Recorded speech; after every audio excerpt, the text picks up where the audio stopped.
Podcast Network.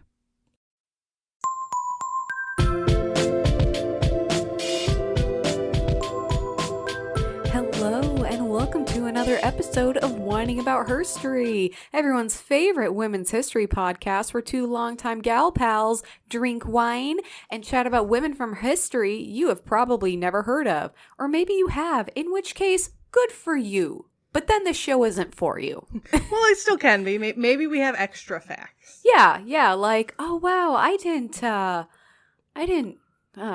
blanking on a funny thing. I can't think of it. I didn't know Eleanor Roosevelt was gay. Not that we actually covered her, but she was one of our Say Their Names. Yes. Okay, that's an excellent example. There you go. I didn't know Susan B. Anthony was a raging alcoholic. I'm just making that up. I was like, wait, what? I don't know. Maybe she was. Who knows? I was just making shit up now. You know what? History is all made up. No, I'm kidding. History is made by the victors. That's something we're going to tackle in this podcast. Oh, really? Well, that's kind of what we're doing. Tackle it, I suppose. Yeah. I was going to say the victors are usually men, and yeah, we're going to tell it from the women's perspective. Boom. Woot woot. So Kelley has a Say Their Name. This is a segment where we highlight people who are just getting shit done and being awesome. And we're not going to do a whole story on them, but they definitely deserve awesome. A shout out. So the person I'm shouting out, and I'm probably going to like butcher her name, and I'm really sorry. It's Ha'a Keolana, who's a Hawaiian woman. Oh, is she the surfer with the rock? Who's a surfer that, as training, carries a 50-pound boulder underwater across the seafloor as training for surfing. Yeah, because you can get like knocked down by a wave and you have to be able to hold your breath and swim back up. Yeah, her grandfather is like legendary, and yes, and her father teaches surfing, and that's one of his techniques. And so there's like 13-second intervals between waves, which means you can be under about a minute. So this is her way of training her lungs to like... But she kind of goes the extra mile by carrying a boulder. Yeah. I'll stick the picture on the blog for this episode, but it's amazing, and she's amazing. So yeah, that's who I wanted to shout out because I saw that this week and I was like, ooh.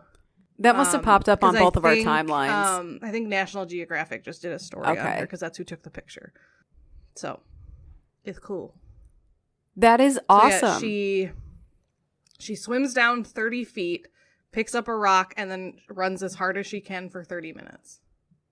Wait, like, does she come up for air in intervals? No, she runs as hard as she can. Oh, did I say 30 minutes? Yes. A minute. I was like... Swims down 30 feet, picks up a rock, and runs as hard as she can for a minute. I mean, that's still fucking badass. And then she probably does it multiple times. I remember, so as a swimmer, we would do those underwater drills where we're learning how to hold our breaths because the fewer times you breathe, the faster you go. The surface, the faster you have to go. Yep. Because breathing wastes time and causes drag and all that stuff. And breathing is terrible. I hated those because you really push yourself and your body starts to go into that panic mode where Am I going to drown? And I remember there was this one workout that we had where we had to sprint our goddamn minds out 25 yards. Yep. And then we had to climb out of the pool. And you have to get out over this massive bulkhead, which was really hard to get out. It's dumb. And then you have to immediately dive back in and swim underwater back. As far as you can. No, the whole 25 yards without coming up for air. And if anyone... in these 8 lanes came up for air, we had to start over, and we had to do that like 25 times or something. Oh God, that would suck. And I had just come back to club swimming from high school swimming, so I was all tapered and rested, and I was not ready to like. It was a shock to my system, and I was like, "This is where I die. This is the exercise that kills me." Fucking A. That's funny. And that's what I think when I do mountain climbers. I'm like, this is it. Oh I'm my dead. God. I'm going to slip. My foot's going to slip out from underneath me, and I'm going to smack my head on the floor, and I'm going to die. That's going to be the end of it. I feel that way about burpees. Yeah, those are the worst. I fucking hate those. But yeah, I mean, we did it. There was just one person who was really having a hard time, so she was able to come up for air, and it didn't, count against us. Like once per. Yeah. I mean, she still killed it too, but I mean, everyone fucking did it because we had to. Yeah, right. You don't want to be that one person that's dragging everybody else down. So, Kelly, you picked our wine this week. I did, and it's one I've had before, and we actually went mimosa style because we're recording in the morning today, or, well, it's like noon. Well, we started drinking in the Yeah, morning. we started drinking in the morning. So it's a Barefoot Moscato, but it's the Moscato Spumante Sparkling Champagne from California.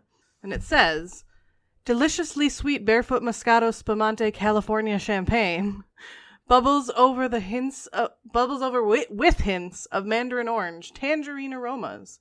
Our Moscato Spumante Champagne is perfect with fresh fruit, sweet desserts, or spicy cuisine. I get that because drinking it with the orange juice, there was like extra fruit other than oranges. Yeah. You know? Yeah, I think it made it really good. Sorry, Emily's swinging out of the bottle. It made a really good mimosa. Yeah, well, I've only had it in the mimosa, so I'm like, I need to actually taste the wine. Atta girl, Kelly. Get it. Yeah, I can definitely, like, the mandarin oranges, I can definitely taste that. It's really good. It did win the Barefoot Bubbly Most Awarded Sparkling Wine brand from the Consistent Quality Proven Wine in U.S. competitions. Oh, cool. So.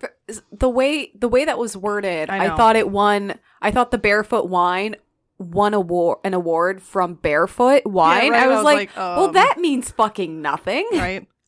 That's like if we were saying, according to Whining About Herstory, Whining About Herstory is the number one podcast in every the category. world. Every category. Every category. Oh, that's funny. But no, it's just how, they worded it kind of weird. But it's most awarded in U.S. competitions. Nice. So, I finished my mimosa. I'm not going to have any more today, and I left my glass upstairs, so I'm going to cheers with the wine bottle. Okay. But what are we cheersing to? God, this thing's fucking heavy. Yeah, I know. It's a big bottle. I don't know. What should we cheers to? I'm going to cheers to my day started out kind of rough today, and this kind of goes into what I'm thankful for, but I'm really thankful I was able to text you, Kelly, and be like, can I come over? I need to get out of the house. And you're like, abso-fucking-lutely. So cheers to good friends supporting each other when they're having a really hard time. Oh, I'm aiming for the bottle. Oh. So I was going to use the neck. Oh, fine. Here. It's more both muted. Good clinks. Yeah. Clinks all around. So I also get to go first today, so you guys get to hear my lovely voice for a little longer. I love your lovely voice. So today I'm doing someone more modern. They are not still alive, but more modern. Her name is Ana Mendieta. Haven't heard of her? Okay. No, I have not. All right. Ana Marie Mendieta was born into a middle-class family in Havana, Cuba on November 18th, 1948. Okay. Her father, Ignacio, was a prominent political figure who ran afoul of Fidel Castro's government. Her mother, Raquel, was a chemistry teacher. So shit's going down. Yeah, I was going to say right off the bat, so Castro. Mendieta grew up in a sheltered middle-class family and attended an all-girls Catholic private school.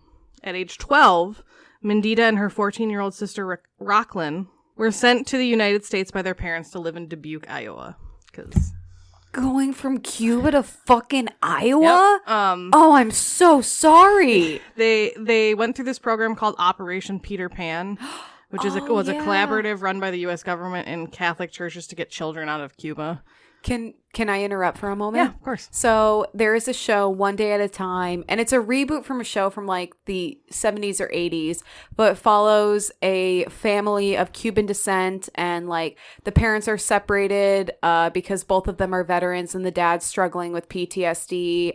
The daughter is a lesbian, the kid's dealing with it's like a family sitcom. But they deal with some really heavy issues, and the Peter Pan program comes up in this because the mother's mother was part of that. And so she and all of her sisters came to America, except for one who was too old and had to stay behind. And it was like she died before they could be reunited. And like, sad. Spoilers, it's so sad. Yeah. And I'm really mad it didn't get renewed for like a fourth season, I think. So I'm like, what is wrong with you? Because there's an episode where the mom has to stay on hold with the VA like all day. And if she has to step away, she has to have someone watch the call. And I'm like, Yes. You're fucking nailing it right now Right. because fuck them. That's funny. I mean, not like haha funny, but like relatability funny. Yeah. So yeah, they went through Operation Peter Pan, and they were among 14,000 children who immigrated to America on their own in 1961. God, Lot that's of so kids. sad. That's probably why they got Dubuque, Iowa. Well, and that's like when they would send kids from London to rural England in World War II Yep. to get them away from the bombing. Yep. This is just Fidel. Fucking A, Castro. So Mendieta and her sister spent the first 2 years in the United States moving between different places. However, the sisters were able to stay together due to their parents signing a power of attorney mandating that they don't be separated. So that, one bright spot. Okay. So when they first got here, they spent their first few weeks in refugee camps and then institutions and then foster homes in Iowa.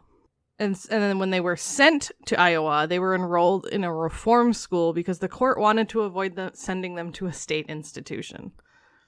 Probably because, they're Cuban and I don't know. Wait, so like we wouldn't be spending taxes on them? Or? I don't really know, but I think so. What's a reform school? Is it like a parochial school?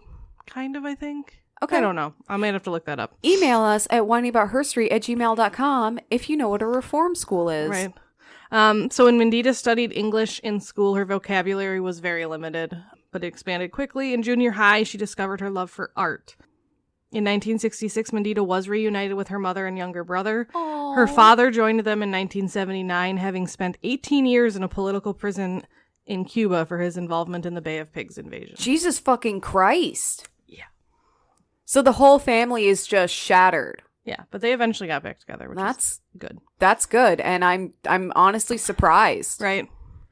Mendieta did end up going to college, which is great. She went. She started out as a French major and art minor, and then as she got more into the University of Iowa, she was inspired by their avant-garde community and the hills of the landscape around her, that she changed to have a BA and MA in painting and an MFA in intermedia. Damn. Yeah, so she's like, no, fuck this art.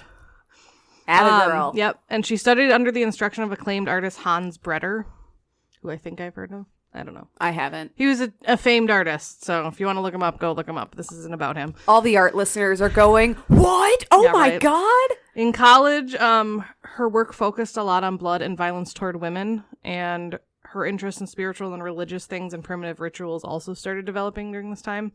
And I'm going to talk about one of her art pieces that if you suffer from strong trigger warnings, you might just want to like skip ahead like a minute and then continue the story. Yeah, this is our trigger warning. Kelley, this is my trigger warning. Kelley told me about it before we got started because she wasn't sure if she was going to share it, but it's an important part of this person's story. But we want to do our due diligence. Yeah. We don't want to upset anyone. We don't want to upset anyone. Yeah. So just skip like a minute and a half ahead and you should be fine. And now. In 1937, while she was in college, she learned of an Wait, 1937? 73. Oh. I said 37. Dyslexia is so it much is. fun. So 73, she learned about an on-campus rape and murder of a nursing student named Sarah Ann Ottens. Her outrage over the incident drove her to stage one of the most confrontational and violent pieces, named Rape Scene. For the piece, she upended her apartment, covered herself with blood, and tied herself to a table to recreate the aftermath of a brutal sexual assault. She invited an audience to the made-up crime scene where she remained bent over the table with blood dripping down her legs and pooling at her feet as they discussed the incident. There are photographs of the scene that are still displayed in museum exhibits around the world. Most recently, the whole series was displayed at the Brooklyn Museum. Good God. End. Fiend. Yeah. Well, and that's... Fiend, that section. Well, and I'm not going to go into detail, but I think it's important that we talk about how we address those things and talk about those things. And the fact that she did that and it was just like, hey, this is something that happened and this is an interpretive piece and it's violent and it's gory and it's people not need pretty to see it. Well, and that's the struggle is when violence is depicted in media, we romanticize a lot of it. And she definitely didn't. No, you need to treat it with respect, but also like this isn't pretty. Yeah. Yeah, she did a lot of that in her series that we'll get into. She also faced a great deal of discrimination in art school, and so after she graduated, and after graduate school, because I said she got her master's, she moved to New York City. So through the course of her career total, she worked in Cuba, Mexico, Italy, and the United States. She did a somewhat autobiographical and did some drawings of her history about being displaced and, uprooted from Cuba, because obviously 12 years old, she was old enough to, remember. Yeah. It's not like she was 2 and doesn't even remember Cuba. Right. It's half of her life is in Cuba, the other half is in Iowa. Yeah, right. Fucking A. And her focus themes tend to be feminism, violence, life, death, identity, place, and belonging. Obviously all things that affected her over her life. I was going to say, God, I wonder where she got all that from. Right. She also generally associated with the 4 basic elements of nature. So she did a lot with that. And she also focused on spiritual and physical connection with Earth. She felt that by uniting her body with the Earth, she could become whole again. This is a quote.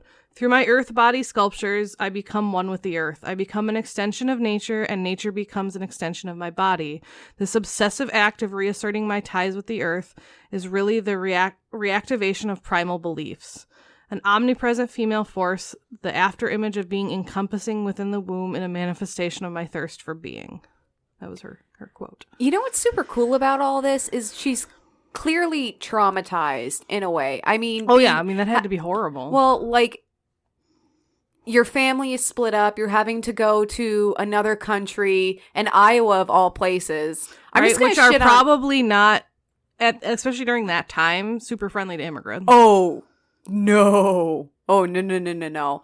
And so art can be a really good way to cope with those feelings and that trauma. Yep. And it sounds like that's exactly what she's doing. Yeah. Oh, yeah. And the fact that she was able to find that outlet is amazing, because not everyone learns how to cope with the tough things in their life and their trauma. Yeah. She did a lot of amazing things. So during her lifetime, speaking of her oneness with Earth, she produced over 200 works of art just using Earth as a sculptural medium. Jeez. So did she just one chunk? Do Earth. Clay? Yeah, various things. Okay. I'll get into it. So her art was sometimes violent and often unapologetically feminist and raw. Like I said, she incorporated the 4 elements. She also liked to incorporate blood in hers. And she worked through mainly photography, film, and live performances. So she was into a little bit of everything. "Nothing she did ever surprises me," said Mendieta's sister Rocklyn, the one that came with her. She was always very dramatic, even as a child, and liked to push the envelope to give people a start, to shock them a little bit. It was who she was, and she enjoyed it very much, and she laughed about it when people started to get freaked out. So, her sister was like, yeah, that's just her. I love that. She's just kind of not antagonistic, but she likes to push the envelope. She's a turd. Right? I love it. So as an immigrant, she felt disconnected from the United States and, like I said, remembered the trauma of being uprooted from her Cuban homeland. And it left her with a lot of questions about her identity and made her more conscious about being a woman of color, and so she struggled with that a lot. And like you said, yeah, it definitely echoed in her work. And she urged viewers to disregard their gender, race, and other defining societal factors and instead connect with humanity they share with others when viewing her work. You know what's interesting about that is that struggle with identity, because a lot of times when I think about racial issues, I think of them within the context of, people of color living in America, growing up in America, and always being seen as the other, the outsider because of that. And that's not right. That's not accurate. But to go from a place at 12 years old where no one gives a shit that you're Cuban, no one gives a shit what your skin color or your hair color or whatever is, and then being dropped into an area where that is all people care about. Yeah, that's all they see. That's got to be so jarring. Especially when you don't speak a lot of English. So you know it's even worse. Yeah. It's like you see people maybe staring at you and whispering, but you don't know what they're saying, but you have this sense that it's not good. Right. You can just but you tell. Don't know enough to call them out. Yeah. You're in a very vulnerable position. Yeah. It's heartbreaking. Oh my God. So yeah, she brought a lot of that rawness and anger and, forward with her. In 1978, Ana joined the Artists in Residence, Inc., or the AIR Gallery in New York, which was the first gallery for women to be established in the United States. Wow. Yeah. Yep. This was in the 70s? 1978. It wasn't established in 1978. It just happened to mention that this was the first one established. I didn't go look up when it was established. I was like, right? Good, come on, America. I know. Get your shit together. The venture allowed the opportunity for women like Ana to network with other artists at the forefront of the era's feminist movement. So, it brought a lot of women together, which was great. During that time, Ana was also actively involved in the administration and the maintenance of the gallery. In an unpublished statement, she once noted that it is crucial for me to be a part of all my works. As a result of my participation, my vision becomes a reality and part of my experiences. So, you'll see later when I talk about it, she liked to participate in her own art. Yeah. A lot. It was an interactive experience versus something to just put out there. Exactly. Okay. Like, she wanted to tell a story, so she did it herself. I do think she used other models, but she also liked to appear in her own art a lot. She's like a micromanager.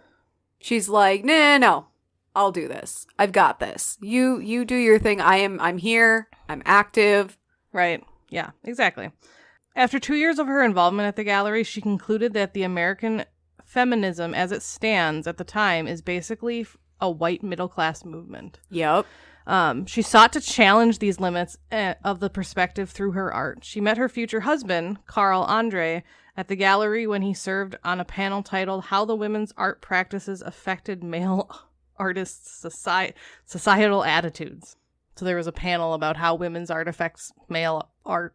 It was weird. Okay. But that's where she met her husband. Okay.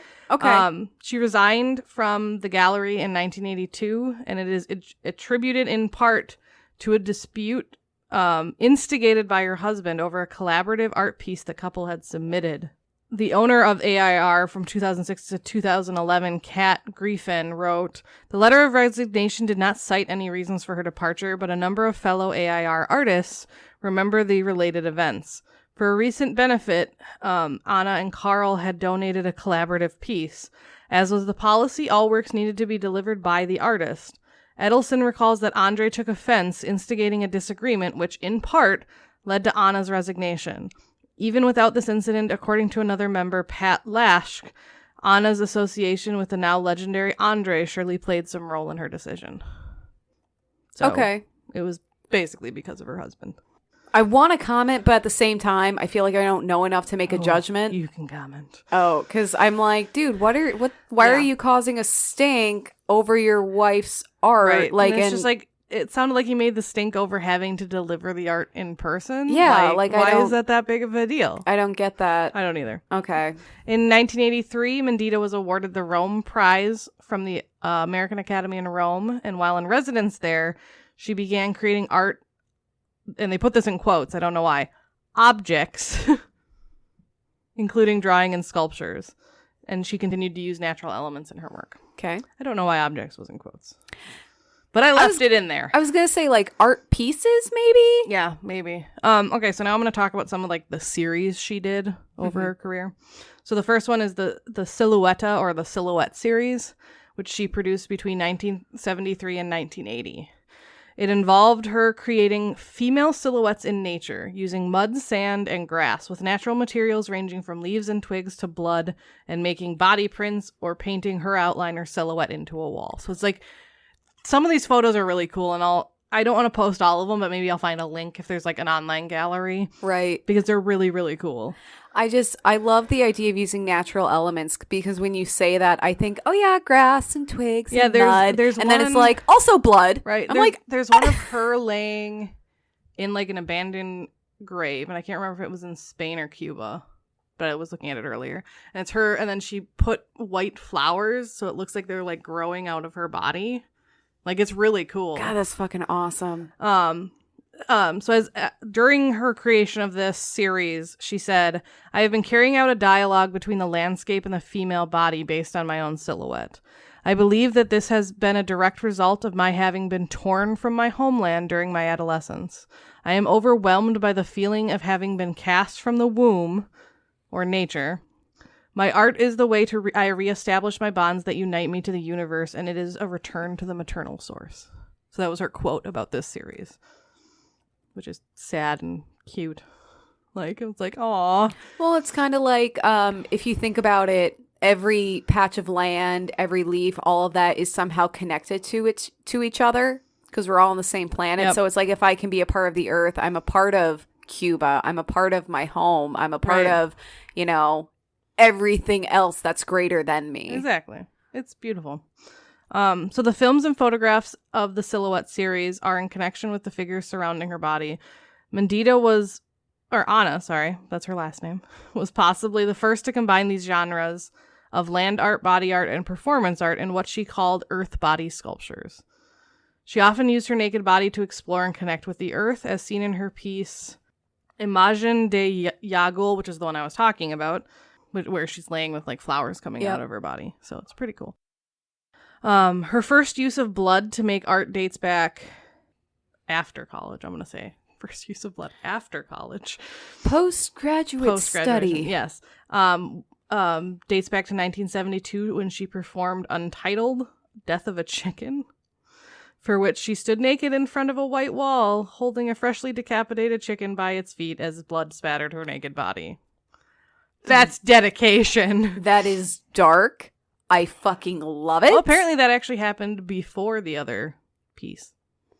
Because the next sentence is about the thing I already talked about. With the trigger flower warning grave? piece. Oh, okay. So apparently that did happen after. That was apparently 1973. So she did the chicken thing in 1972, the other piece in 1973. Okay. So, which is interesting. So this is a quote about the rape scene piece.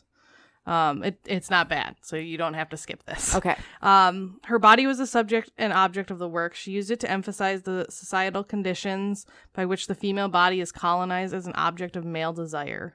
Ana's corporeal presence demanded the recognition of the female subject. The previously invisible victim gained an identity. The audience was forced to reflect on its responsibility. Its empathy was elicited and translated to the space of awareness in which sexual violence could be addressed. Colonization of the female body. Right. That's just, that fucking nails as it an object as of an male desire. Because That's a beautiful way to say that.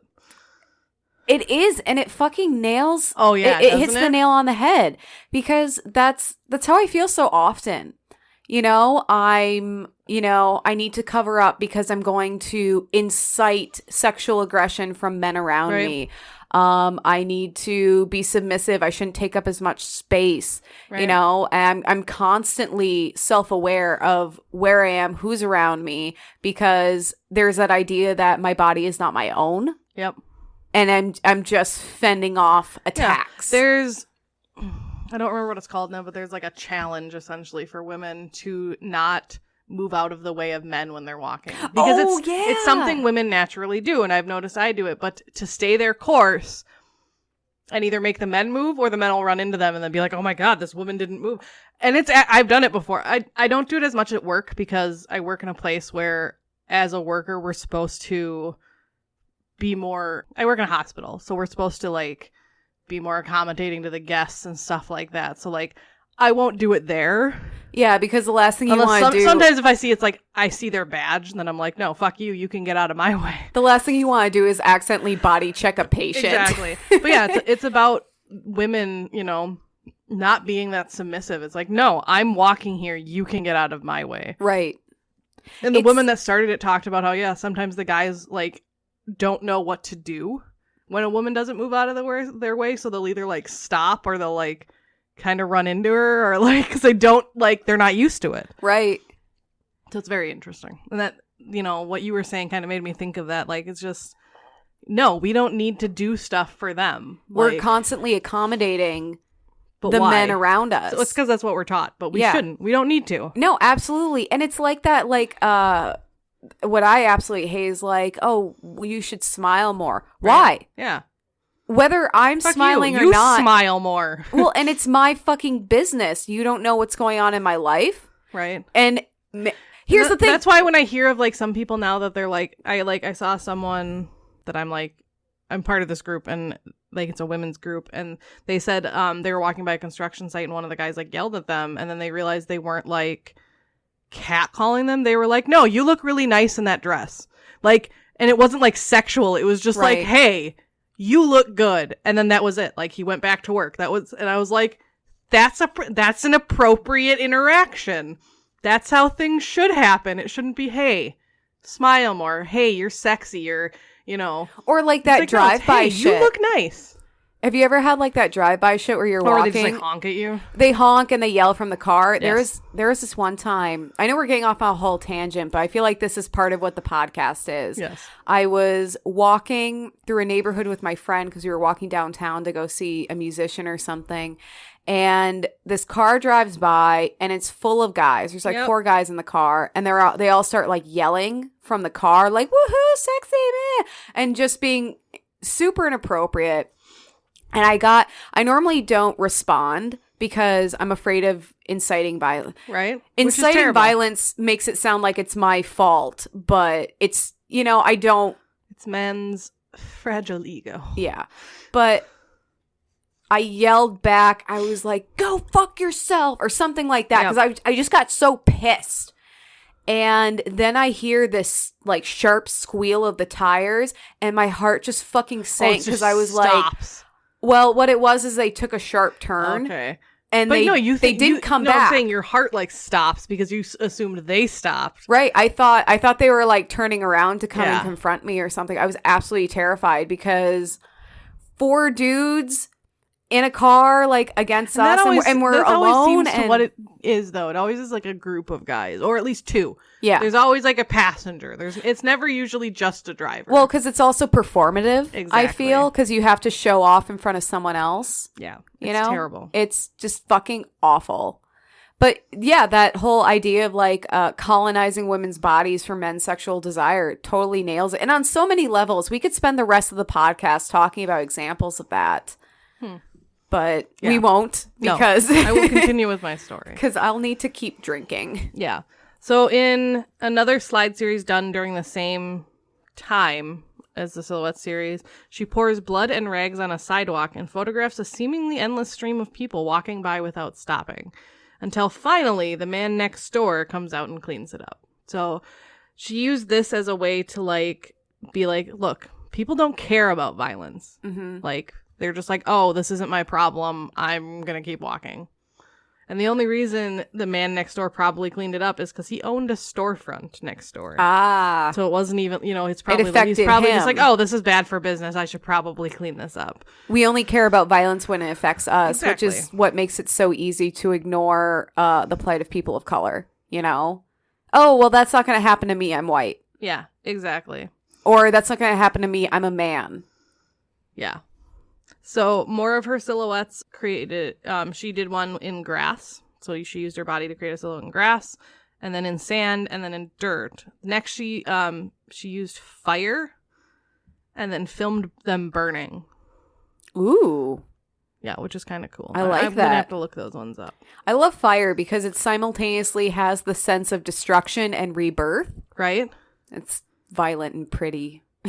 So let's see. It says one of her pieces named Ochun, which I might be pronouncing that incorrectly, named for the Santeria goddess of water, once pointed southward from the shore of Key Biscayne, Florida. So that's pretty cool. Nice. Like, I'm guessing it's not there because it says once pointed. And then she did Naningo Burial, with a title taken from the popular name of an Afro-Cuban religious brotherhood, is a floor installation of black candles dripping wax on the outline of the artist's body. Oh. Yeah, that one's probably cool. I know that's not the point, but I love that some of this stuff seems so goth. Yeah. And it speaks to my little, like, high school goth heart. Yeah, right? Marie Jane Jacob, who is, like, a exhibitor of art, suggests a catalog called Ana Mendieta, the Silhouette series. That much of Anna's work was influenced by in her religion, the Santeria, which I think is slightly voodoo-ish. Yeah. Yeah, it has some similar elements. I I just know there's a song that starts out, I don't practice Santeria, I ain't got no crystal ball. And that's how we get sued. No. No, we get demonetized, which is fine because we're not monetized anyways. So yeah, they thought like that it was that she did some of these was influenced by her religion in Santeria as well as that connection she sought to Cuba. Jacob also attributes Ana's ritualistic use of blood and the use of gunpowder, earth, and rock to Santeria's ritualistic traditions. Nice. So yeah, that's pretty cool. So then another series she did was the Rupestarian sculptures. It's Rupestrin. We're going to go with Rupestarian because that sounds correct. That's going to be our attempt at it. Right. We're sticking with it. So she, this was something she was working on before her death. Ana was working on this series of photo etchings of cave sculptures she created in the Escaleros de Jaraco State Park in Havana, Cuba. Her sculptures were entitled the Rupestarian Sculptures, and the title refers to living among rocks.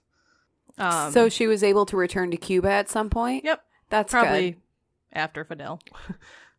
No, he's still around, isn't he? He died the last 2 years. Okay. So he it was probably like when Fidel kind of calmed down. Okay. As much as he did, which was not much, but kind of when things between us and Cuba were a little bit better. Okay. Yeah, so in the 80s. Here's the thing. We don't know anything about Fidel. We don't know anything about the conflict between the United States and Cuba. We just know she went back to Cuba, and then we're wildly speculating as to why. So the photographic etchings were created to preserve the sculpture she had made, is a testament to the intertextuality of her work, because she made them out of sculpture and then also did an etching of them, which is kind of cool. Yeah, she does all this multimedia stuff. Yeah. The photographs of the sculptures were often as important as the sculpture itself, as they were documenting the nature of her work and how impermanent it was. Because she took the pictures because all those sculptures are going to be gone. Right. So that's kind of a cool, Well, you can make your point, but you can also share it. Right. You can spread it, and it's more accessible that way. And she spent as much time and thought on the creation of the photographs as she did on the sculptures themselves. So she's not just like, here's a sculpture. It's kind of almost a separate art piece. Yeah. Which is cool. So for this, she returned to Havana, the place of her birth, and she was still exploring her sense of displacement and loss during this series. This series was influenced by the Taino people, which are native inhabitants of the pre-Hispanic Antille Mountains, who Ana became fascinated by and studied during this time period as well. So that's pretty cool. She had only completed 5 of the photo etchings of the sculptures before she died. So it's a little sad. Oh no! What happened? Yeah, we'll get there. We'll get there. Body Tracks is a famous piece of hers, which is just long blurry marks that Ana's hands and forearms made as they slid down a large piece of white paper during a performance heightened with pulsing Cuban music. Nice. So that's kind of cool. She also did, live action and made films of them. So she has a bunch. So I'm not gonna go through all of them because there's a lot. You can look them up. She was getting shit done on the daily. Oh yeah. So one of them, I'm going to talk about a few of them. So one of them was called Creek, which builds on the Shakespearean character of Ophelia, who, drowned herself. Yep. It was shot in the San Felipe Creek in Mexico, and in the film, Ana merges with the water. So they become one. So that's pretty cool. Instead of the water being antagonistic. Yep, exactly. God, Hamlet was such a fuck boy. Right. She also made one called Ochun, and this one was filmed in Florida. It is about the Santeria goddess Ochun and the Orisha River. It features sand silhouettes, seagull sounds, ocean waves, and emphasizes themes of longing for another land. And it was the last film she made. Mm-hmm. So she made a bunch of other ones. My favorite one was titled Chicken Movie, Chicken Piece, which I assume is probably similar to the naked body chicken waving piece of art from earlier as well. Yep. Some of her stuff was posted after she died because she formed something called the Estate of Ana Mendieta collection. And her family members found several films after her death, which got to be included in a retrospective piece that happened in 1987. In 2016, they found more films, and they digitized them in anticipation of a documentary directed by the artist's niece. As of 2019, that film, Rebel by Nature, is still in post-production, so it's still coming out. Okay, good. I was like, I haven't heard of it. Right? It better be coming out. I know, I want to watch that. Also, Rebel by Nature. I know. Episode title! Yeah, there you go. The two that got released after the 2016 films were found were called Pain of Cuba / Body I Am, which came out in 2018, and then The Earth That Covers Us Speaks, also in 2018. What'd she die of? Because she couldn't have been that old. Oh, okay. If her husband murdered her, I'm walking out. Oh my, what? We technically can't prove it. Okay.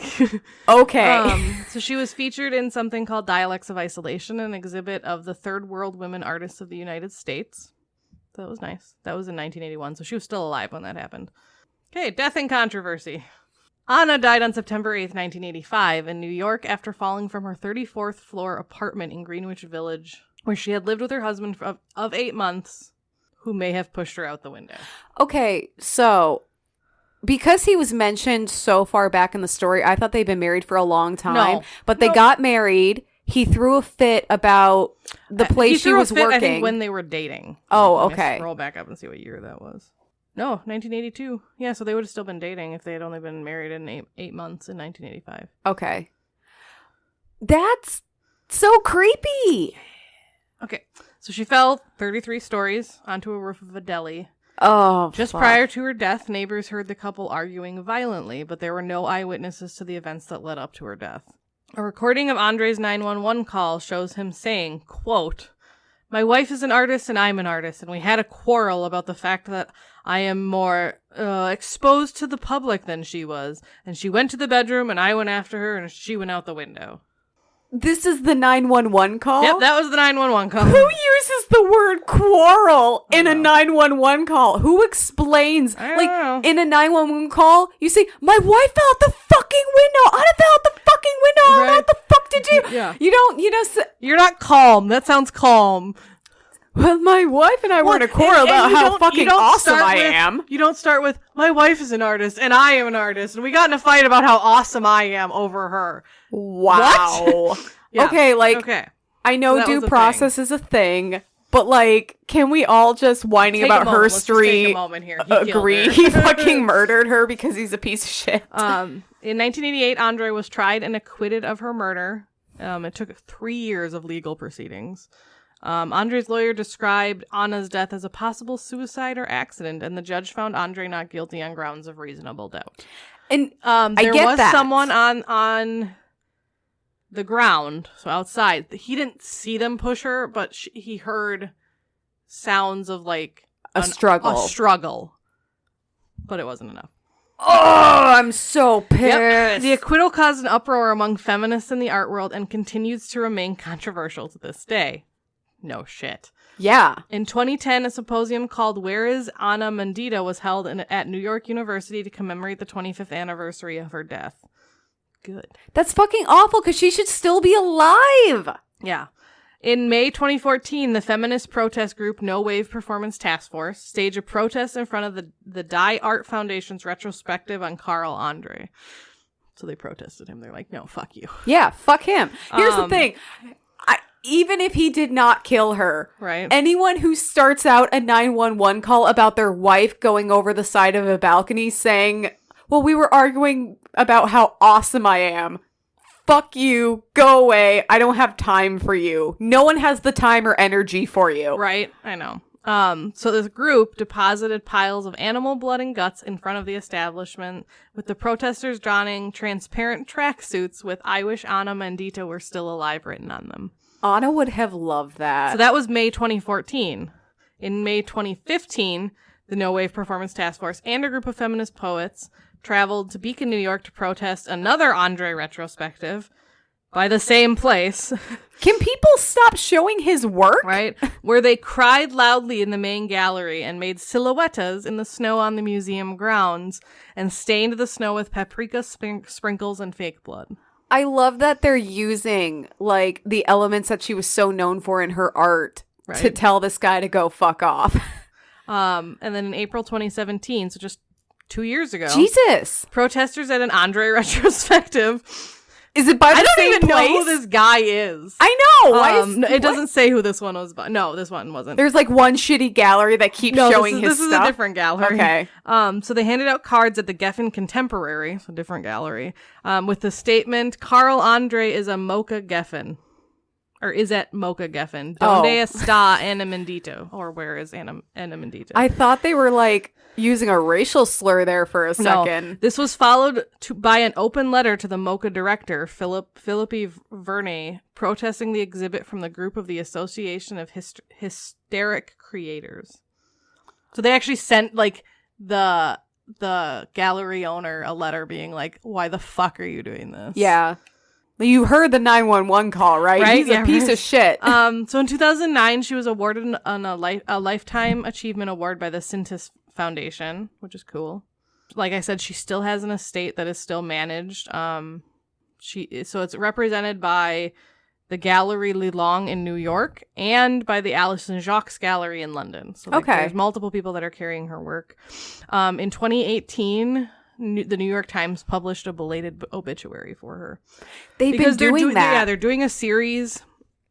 And some of this information I actually pulled from that obituary. They're doing a series of like, what do they call it? Like forgotten obituaries or something. Yeah. Because the New York Times used to only publish like white rich dudes. Like the article that I read actually like called that out. Like, yeah, our bad. Yeah. And so they're going back and publishing obituaries for people they feel should have been published, and she was one of them. Well, and I think they're still doing it. No, they're still doing it. They're a lot of the women that I've covered, they've popped up on the New York obituaries. So what else did she do? Came back to haunt her husband from the grave. Right. So she's been recognized with multiple international solo museum retrospectives, including at the Art Institute of Chicago, the De La Cruz Collection in Miami, and a few other places have held retrospectives in her honor. Mm-hmm. In 2004, the Hishborn Museum and Sculpture Garden in Washington, D.C. organized Earth Body Sculpture and Performance, which was a major retrospective that included her and toured multiple museums. So that's pretty sweet. And her work is also featured in a lot of major collections. She's at the Guggenheim, Metropolitan Museum of Art, the Museum of Modern Art, Chicago's Institute of Art. Like, so she's in a lot of major locations. Her art is being recognized by major players in the art world. So that is her legacy. That's awesome. God. Her husband's still a jackass. Yeah, like seriously, I understand why he was acquitted, because if no one saw him push her, right, it's hard the whole to beyond a reasonable doubt thing, and there was reasonable doubt. But dear God, I don't care. He's still, even if he didn't do it, he's a piece of shit. Who starts a 911 call that way? My wife is an artist, and I am an artist, and we had a quarrel about me being more awesome than her, and she went to the bedroom, and I followed, and she went out the window, and I don't know what happened. Yeah, and whenever I listen to true crime podcasts, if they have a 911 call where it's like the killer's calling in and lying about it, they always dissect it, and I'm like, this is all the like telltale signs of bullshit. We're combining our loves of art or of women's history and true crime. Yeah. Honestly, like a true crime podcast would have been cool. I can't do that research every week though. I can't do it. It would kill me. I would go crazy. This gets to be a bit much. Yeah, some days. I think I'm gonna have to like find someone that was like ecstatically happy and lived like a perfect fucking life for next week. Yeah, there's just a woman who was killing it, and she lived to be 98 years old. Right? Maybe she's still alive. She's still alive. She's 98, going on 99, just killing it, rocking it. Okay. So today I am covering a woman that I was actually going to cover for our Memorial Day episode, but I want to cover someone who is more military. Yep. And actually, I'm glad I didn't, because you covered Virginia Hall, and this woman is from that same time. Okay. Very similar. Yeah, that would have been a fun episode. Oh, but before I get started, in our last episode, I had talked about trying to figure out when Ruth Coker Burks' birthday was. Mm-hmm. I did look her up on Twitter. She has a private account, and I was way too scared to like try to follow her because you have to be approved. I'm like, I don't want to harass her. You don't want to get into her DMs. I don't want to harass her. She's living her life. She's doing her thing. She doesn't need me bugging her. Right. But if anyone's like a close personal friend and wants be like, hey, and has her these permission, women recognized you. well, and just has her permission, let us know when her birthday is, because I want to like give her a shout out. Right. Okay, so I am covering Mildred Fish Harnack, Nazi resistance fighter. Dun dun dun. So Mildred Harnack was born on September 16th in 1902 in good old Milwaukee, Wisconsin. Woo-hoo. Go Cheeseheads. And she was one of 4 children to German-American parents. She grew up in a large population of German immigrants and grew up learning how to read, write, and speak in both German and English. That sounds accurate.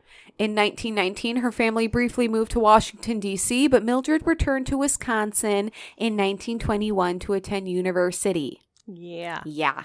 You get kind of stuck in the Midwest. Yeah. It just pulls you back. I don't know why you'd leave D.C. to come back to Wisconsin, but to each their own. I don't know, maybe it's too political. Yes.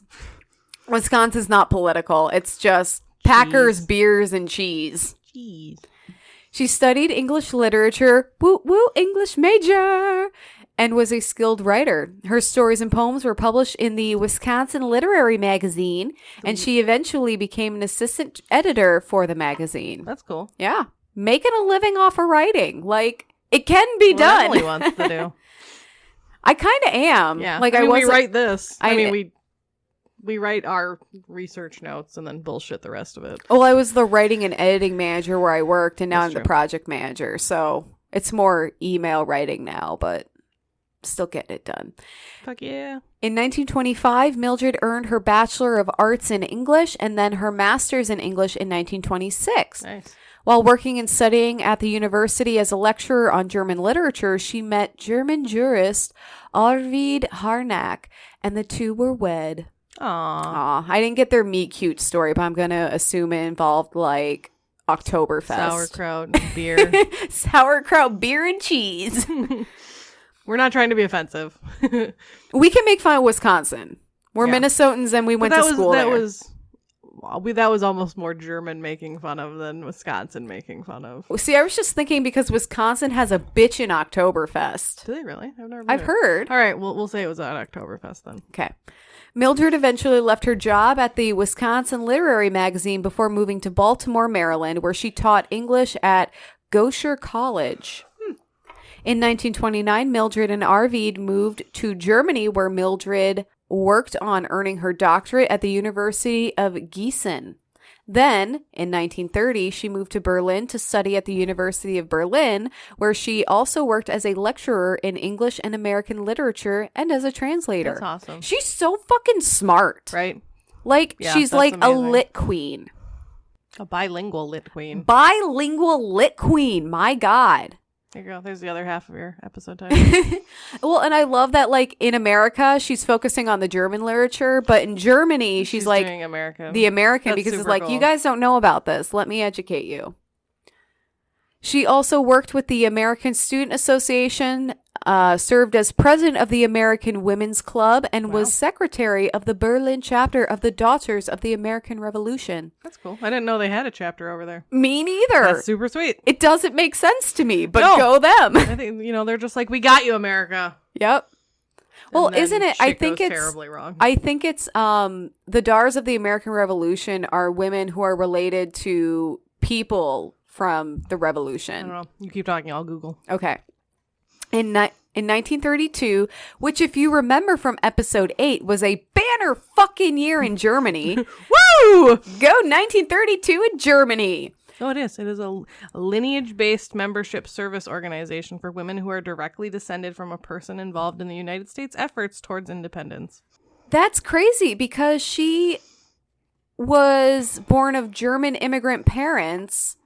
So I mean, the American colonists kind of came from all over the place. Yeah, so. All right, cool. I'm not going to think too hard on it. We're just going to keep going. It's not important. No one cares. So in 1932, Mildred was fired from her teaching position for being a foreigner and a woman. Because remember, 1932 we had Germany. The woman thing before. She was so that was Hildred, or not Hildred. Did you just combine Hildegard and Mildred together? I did. Mildred? Because I was thinking No, it was one of the women. Hedwig Kohn. Yeah. Hedwig Kohn. I was like, I knew it was an H. Fucking awesome time trying to get out of Germany. Oh my God. But yeah, because she was Jewish and a woman. And then their thing was, oh, you're not actually a professor. But this woman was a professor. And they're still like, you're foreign. Fuck you. Well, it wasn't so much that Hedwig wasn't a professor. That was one of their reasoning. That was one of the reasons she had a hard time getting out. Oh, okay. Because she wasn't well known. She wasn't like an intellectual person that was seen as worth saving because she wasn't famous. Okay. Anyways, continue. Okay. I'm assuming this was under the same act that removed Jews from government service because they're just assholes. Without a job, she and Arvid joined other academics on a tour of the United States and Soviet Union. Mildred had become interested in communism and its potential as a solution to poverty. We all know how that's not how it worked out, but hindsight is 2020. Mildred and Arvid had a lot of connections in Germany, and in 1937 they began inviting friends over to chat about politics. So they're having those like intellectual salons like in Alam's day. Were they still living in Germany at this point? Yes, so they I did believe this they were. Tour and then came back. Yep. Okay. While most people today can't get through a single meal without bringing up politics, at this time it was incredibly dangerous, as saying anything negative about the government could get you arrested. Now, there's not enough cells in the world. So you have to know your friends well enough that if you say something negative, you know that they're not going to rat you out. Exactly. I mean, now there's not enough cells in the world to incarcerate the people bitching about the government on social media. Our government already has too many people in cells. Oh my fucking God. That is just the most depressing thing. And we're not going to get into that. That's not what we're doing. Whole thing. That's not what we're doing at this moment, but we do care and you should too. Then Germany and the Soviet Union officially went to war. Mildred and Arvid would not stand by. That group of friends coming over for political discussions became the Red Orchestra, a Nazi resistance group helping the Soviet Union. They came up with the name because they named their secret radio transmitters after musical instruments. Because they're just intellectual as fuck. I've heard of that. The Red Orchestra? No, like the fact that they named their transmissions after musical instruments. It's smart. Yeah. It's clever. It's so fancy. Right. I don't know what I'd probably name mine after like TV characters because I'm such a piece of shit. Sterling Archer. Did I tell you I just got done watching all of that? Yeah. Oh my God. Sterling Archer, Jake Peralta, Peter Griffin. No. I draw the line there. Burt Macklin. Burt fucking Macklin! Absolutely. Right. Oh, I love you. Continue. Hey, they would all be male names. Did you get any transmissions off of the Amy Poehler? Yeah, right. Okay. From 1940 through 1941, the Red Orchestra supported the Soviets by transmitting messages to Soviet fighters that revealed information about the Nazi Air Force, planned attacks, the number of planes, how much fuel they had, and even where they were storing chemical weapons. How did they find all this shit out? Because they're fucking awesome. Right. Mildred helped send information to the Soviets regarding Operation Barbarossa, which was the planned Nazi invasion of Russia, so that the Nazis could repopulate Russia with Germans and use the Russians as slaves. Do you think Hitler was just like petting a white cat? Oh yeah, like chuckling but then he sinisterly? made the dumb mistake of sending his troops to Russia in winter. God, it's twice. I believe he did that twice. Well, maybe not Hitler, but I think during both. No, because they were on the same side in World War I. But it's happened twice. Where people sent... Napoleon is famous for having done that. Where they're like, who thinks that's a good idea? Well, and just this... It's like, oh yeah, we're going to repopulate Russia with Germans and turn all the Russians into slaves. I'm like... Yeah, that's going to go over well. This is like from a bad children's cartoon. Right. It's just insane. Was he like getting advice from Wile E. Coyote? Right? God. Mildred also worked to recruit others for the resistance, working as a contact between her husband, other members of the Red Orchestra, and Soviet agents. So she's like out there. Oh yeah, she's like front getting lines, shit done. like, let's do this shit. And I couldn't find a ton of information on the Red Orchestra. I'll get into it because there are books written about it, but we don't have time to read books, people. Yes. In the midst of all this, Mildred also managed to earn her doctorate. And I don't understand how, because like she must have had some connection with a teacher that was willing to teach her. Yeah. I didn't get into it, but she got her doctorate. That's my assumption, is that she probably went through the college she like used to work at, and was able to earn it. Yeah. Or maybe it was just she couldn't work there, but she could still attend. Maybe. I don't know. But anyway, congrats, Dr. Mildred. Right? Nazi resistance fighter, Dr. Mildred. Unfortunately, because Nazis ruin everything, they discovered who was behind the Red Orchestra. I read in one account that they had captured a Soviet spy who revealed their identities, and in another that the Nazis decoded messages from them. However it happened, Mildred, Arvid, and 116 other members of the Red Orchestra were arrested. Oh. Yeah. Because we can't have a happy Nazi story. They don't exist. Nazis are terrible. Yeah. In December of 1942, after a 4-day trial, Mildred and Arvid were found guilty of espionage. Arvid was sentenced to death and hanged on Christmas Eve of the same year. What? Because that's even worse. Like, come on, Nazis. And then for added effect, they drowned a box of puppies. Right. And then I found in one source that said that he was hanged from meat hooks. Because I'm just thinking like by the rope. By the neck, yeah.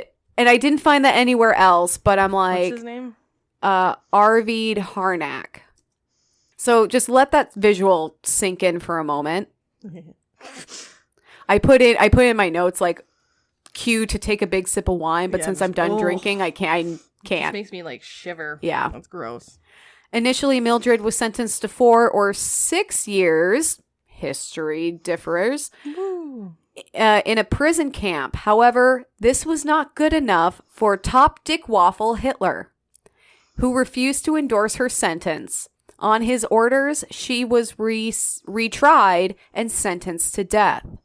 Mildred spent her last month in prison reading and translating books of poetry because English majors are relentless. On February 16th, 1943, at 42 years old, Mildred was beheaded. Her last words were, "I have loved Germany so much." Did you find something? I mean, according to Wikipedia, yeah. Okay. Because it says Hitler reinstated the death by hanging for them and secretly had the meat hooks installed in Plötzny, I don't know, some prison. Yeah. Which became publicly known only 2.5 years later during the July 20th executions. Fucking gross. God. That's so much worse than hanging by the neck. It's hateful. It's like, hateful and sadistic. Because at that point, I think you just die of blood loss. Like, ugh. Yeah. Okay.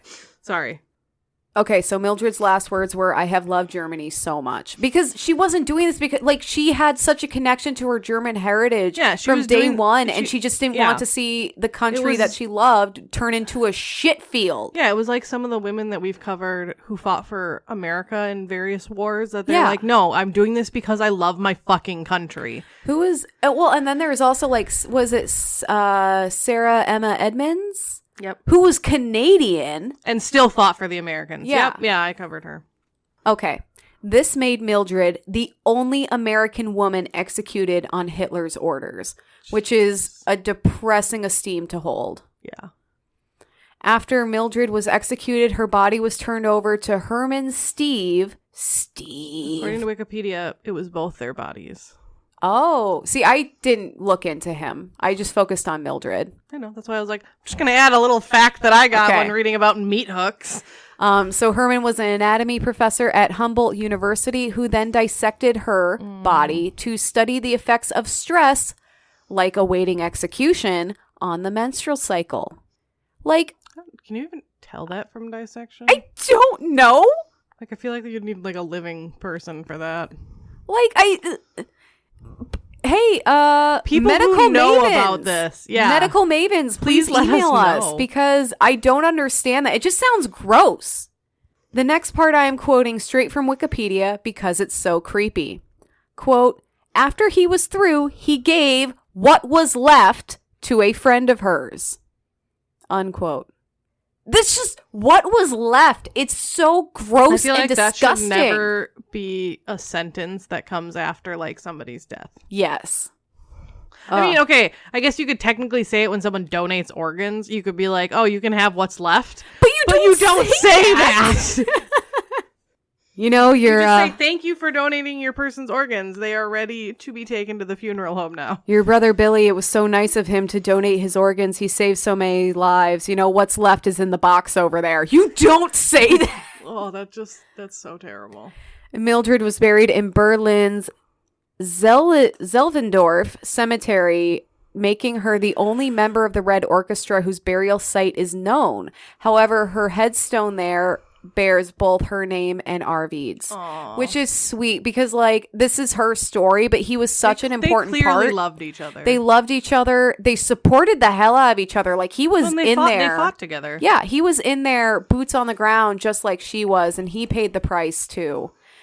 Okay. Legacy. Mildred is celebrating Wisconsin on her birthday, September 16th. Good job, Wisconsin. Go Wisconsin. It's like one thing you did right. Well, Minnesota shade over here. You also gave us our degrees, so. Okay. And we also met. We're so shitty at Wisconsin, but we owe it a lot of stuff. Yeah, we do. Though she's not very well known, Mildred is remembered as a hero. There is a book available on Amazon called Resisting Hitler, Mildred Harnack and the Red Orchestra, which looks pretty fucking amazing. Haven't bought it, haven't read it. Please let us know how it is. That, or if one of us buys it, we'll let you know. Yep. So that's the story of Mildred Fish Harnack. Aww.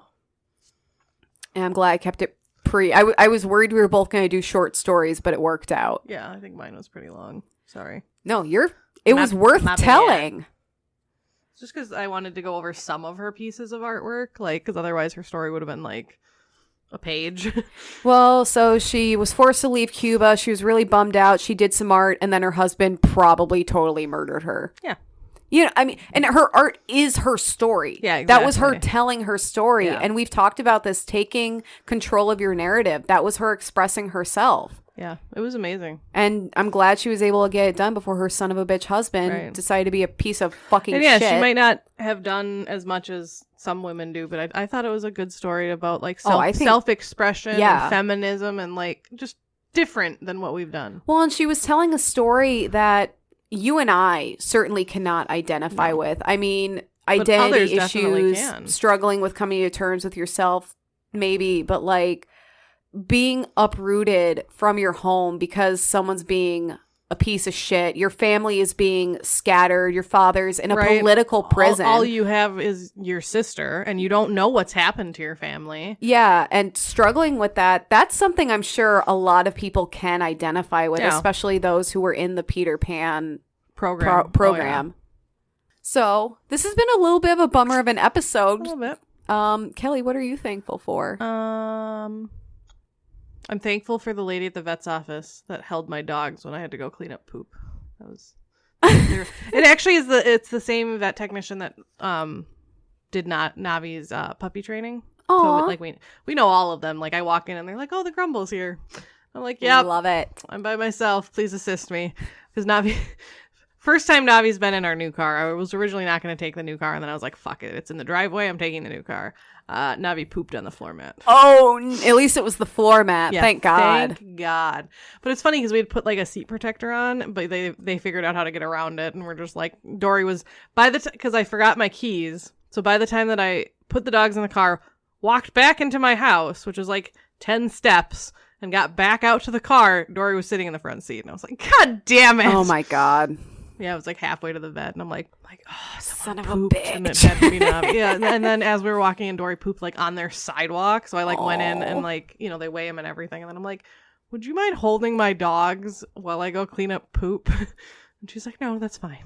That's Okay, awesome. thank you. I'm Yeah, sure they're used she to was that. just really, really nice. And Yeah. it was just kind of stressful. And I really appreciated it. So It's sometimes the smallest acts of kindness have the most significant impact. And she was just Right. doing her job. Right. And I mean, I'm sure if they were like super busy, she might have been like, hey, I can't right now. Like, and that would have been fine.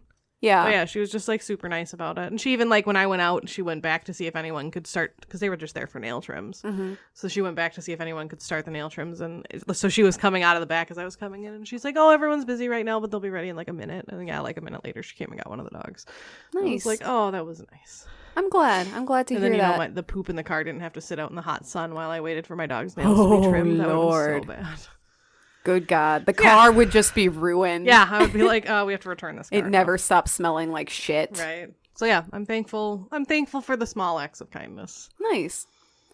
I touched on this already. I'm really thankful. I'm having kind of a rough day today, and I won't go into detail because it doesn't matter. But I am so thankful I have a network of people who support me. So I was basically able to text Kelley and be like, can I just come over? I need to get out of my house right now. You're always And you were welcome. like, abso-fucking-lutely. I know. I was like, I need to finish my notes, so I don't know if we can record, but you're welcome to come over. Yeah, I just need to be out of my house. And yeah, so- there was one day that I almost did that to you, and I'm like, I know Emily, as long as she's home, I know she would be like, yeah, come over. Oh, absolutely. Or even if like for some reason my house We're not isn't home. open, Here's your key. Here's where our key is hidden. right? Or even like, hey, go we'll sit in go your on a walk. backyard. Like let's go on a walk or something Right. because we need to just be away. Yeah, I get that. So I appreciate it and thank you You're for welcome. that. I love you. I love you too. And we love you, listeners. We love you so much. I mean, we won't allow you into our homes, No. but we'll allow you into our inboxes. Yeah. And our Twitter and our Instagram and our blog and lots of other places, just not, our homes and our personal lives. Yeah, because we're not there yet. We're We're not not there yet. Maybe someday. Wait till like episode 50. Maybe we'll be there by then. Yeah. All right. Well, thank you so much for listening to another episode of Whining About Herstory. Please hit us up on Facebook, Whining About Herstory, Instagram, WAH Pod, Twitter, WHA_pod. AH.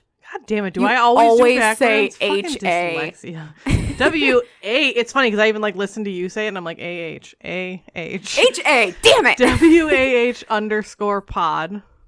Our blog is whiningaboutherstory.com and our email is whiningaboutherstory@gmail.com. Please let us know if you have women that you'd like us to cover. Tell us about the women in your lives. We can give them a shout out on our Say Their Name segment. Tell us about yourself if you want to. If you're doing something really awesome, art, writing, fucking anything, let us know. Like, you just graduated from college, let us know. We'll give you a shout out. That's an incredible thing. Yeah, like we'll signal boost the hell out of you because we love you guys. Yeah, come on. Actually, we got a recommendation on Twitter.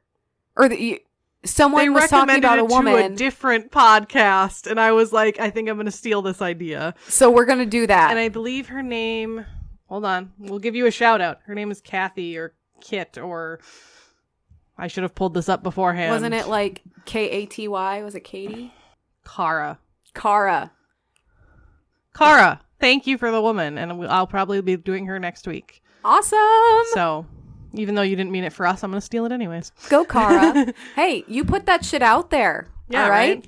Signal boost. Right? And this is what happens when similar female podcasters follow each other. It's awesome. Yes. All right. Well, thank you again for listening. This has been Whining About Herstory. I'm Emily. I'm Kelley. And have an empowered day. Bye.